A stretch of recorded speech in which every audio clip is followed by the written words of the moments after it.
برشا ما يعرفوش على ذكر هذه الصورة هذه عجبتني بصراحة. أي مميزة، كيليان بقميص أشرف.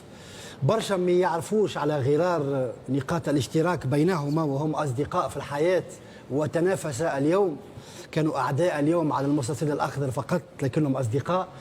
الاثنين تولدوا في أوروبا.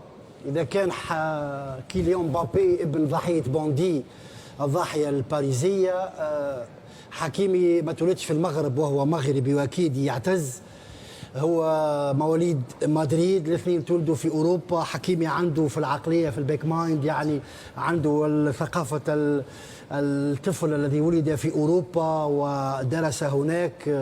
من الساوش اللي بدا يتعلم في الكره في اكاديميه ريال مدريد. برشا اذا زاد ما يعرفوش النقطه ذي.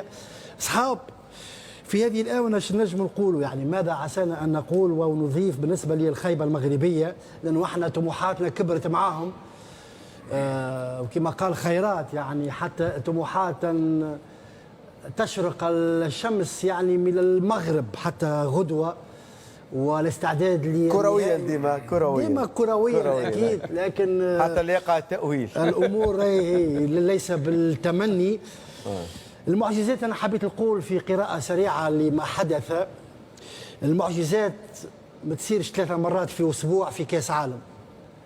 المعجزة الأولى كانت اختصارا ضد المنتخب الإسباني، الثانية ضد البرتغال بثقل هذه الفرق بنجومها، بإيقاف مسيرة CR7 كريستيانو، بكل تلك الضجة وذلك الأداء، برومان سايس في أحسن حالاته وقتها. وهذه هي كرة القدم، يعني يوم ليك ويوم عليك. اليوم ولا مثلا رومان سايس محل انتقادات أو المدرب، ولا أعتقد بأن القصة كذلك، ويمكن أن نختصرها ولو حتى فنيا في خطأ، يعني إشراك سايس من البداية من عدمه هذا الخطأ. لا أعتقد، المسألة أكبر من ذلك بكثير. المسألة هي متاع منتخب فرنسا، عنده حظ باش يعمل الروتاسيون من الثالثة من مباراة تونس، حظ اعتماد الدوران ويدور الافكتيف حتى لين وصل يلعب ضد نصور قرطاج ب9 لاعبين احتياطيين، يخلي كان تشوامني وواحد اخر. وبالتالي وقت اللي يستحق مثلا على سبيل الذكر وليس الحصر ماركوس تورام اليوم، ولا فوفانا اليوم، حتى كولو مواني، لانه نسينا في خضم تفاصيل اهم باش نقولوا للناس انه كولو مواني اللي ما يسمع به حتى حد هو اللي سجل الثاني وهو اللي حسم المباراه اليوم. وقت اللي تعطيهم طون دو جو ضد تونس او كوستاريكا وحتى ضد كينيا، تنجم تلقاهم من بعد في مسار نتاع بطوله مجمعه ب7 مباريات، واحنا اليوم في السادسه. واللي عطاهم طون جو، ولهنا العبره باش نعطيو حق الناس، مثلا نتاع وقت اللي يبدا لك بفوفانا وكوناتي، خاطر السيد عطيهم طون دو جو قبل، وذي عملها ديدي ديشان برشا مرات، وبالتالي يتم اشراك قاعده واسعه من اللاعبين. دونك 6 مباريات تلعبوا ب 18 وب 19 وب 20 لاعب، القاهم اليوم.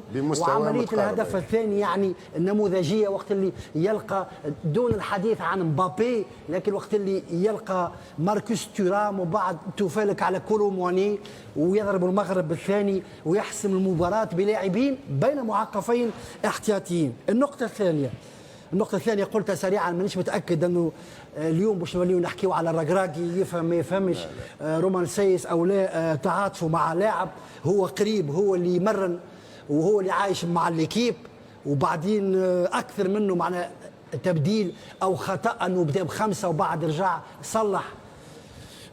ومن اعترف بذنبه لا ذنب له، قد يكون مع رجع هو في الميتولول.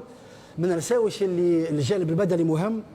تحكي على فريق عادل بدا البطوله نهار 23 نوفمبر 2011 في استاد البيت، واحنا اليوم يوم 14 ديسمبر في المباراه السادسه، نحكيو على 6 مباريات في 22 يوم.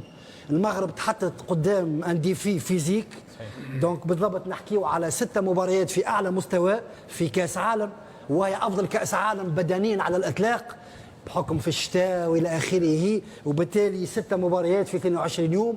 فرنسا كانت عندها يوم زايد، لو سيركوي عقبي نتاع لي 6 ماتش، وانت تعرف في السيكل فيزيك وفي الاعداد نهار يفرق معك، يفرق برشا، نهار يفرق معك، لانه المغرب بدات المونديال متاخره بيوم، 24 ساعه ريكوبيراسيون زايده كي تحسبهم في اوبتيك نتاع 6 ماتشات، الساعه تولي بحسابها في كاس عالم مش النهار، وبالتالي النهار هذا يعتبر زاد مهم.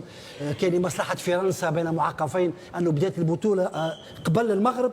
ونقطه اخيره وهي ايضا في شكل سؤال للتكنيسيان الثابت لهنا العقبي، المغرب باش تعرفت يعني التقارير اليوم التكتيكيه والمغرب يقول لك الاكسبلوزيون في لا ترانزيسيون الانفجاريه نتاع الانتقال للهجوم، ناس اكسبلوزيف في الترانزيسيون، وهو سؤال راسا خويا ثابت لو تسمح. وبعد باش تعرفت يقول لك فيرمي لونجل دي باس، عندهم اناحي كذا مرابط وناس غله وحوش في غلق منافذ التمرير، وكل التريانجل والجريسمون تاع العقب اللي يحبوا العقب الجريسمون الى اخره. دونك علاش ما مشاوش هذوما الزوز؟ الاكسبلوزيفيتي في الترانزيسيون ثابت، وهذه غلق لونجل دو باس، علاش ما مشاتش اليوم؟